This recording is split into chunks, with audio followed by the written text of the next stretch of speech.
যদি কোনো দিন দিগন্তের ওপরে মাথা তুলে দাঁড়াতে পারি, আমি তোমাদের সব হিসেব মিটিয়ে দিয়ে যাব।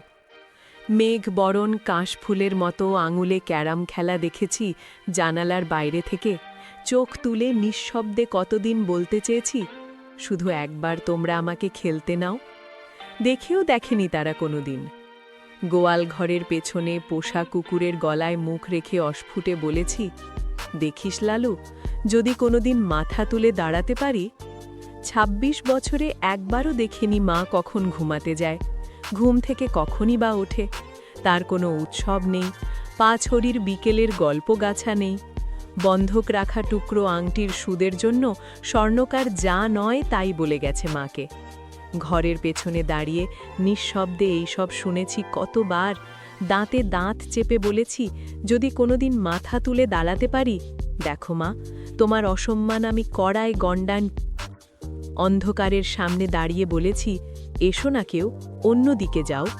প্রতিদানে অর্গল বন্ধ আমাকে বাইরে রেখে নিশ্চিন্তে ঘুমিয়েছে সেই সব মানুষ, যাদের জন্য অখ্যাত পথের পাশে হেলায় ফেলে এসেছি আমার দিন, মাস, বছর।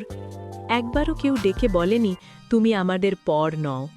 অন্ধকার আমাকে বাড়িতে ঢুকতে দেয়নি, মায়ের সাথে দেখা করতে দেয়নি।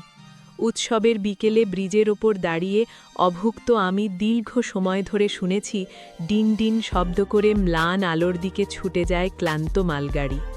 নারীর সামনে দাঁড়িয়ে লুকিয়ে ফেলেছি শরীর। ঘামের কপালে স্থির শিশির বিন্দুর মতো ভালোবাসা বুঝতে চেয়েছি। অস্থির সন্ধ্যায় আমাকে বারান্দায় বসিয়ে সে ঘুরে এসেছে রেস্টুরেন্ট, পার্কের আলো, অন্ধকার। তার সামনে দাঁড়িয়ে কতবার বলতে চেয়েছি, আমি ভালোবাসি। হায়, ওষ্ঠে কম্পনের শব্দে নারী এখনও ভালোবাসা বুঝতে শেখেনি। তোমাদের অনাদর অবজ্ঞার ডানার ঝাপটায় মাথা নিচু করে দাঁড়িয়ে রয়েছি আমি, প্রিয় ২৬ বছর।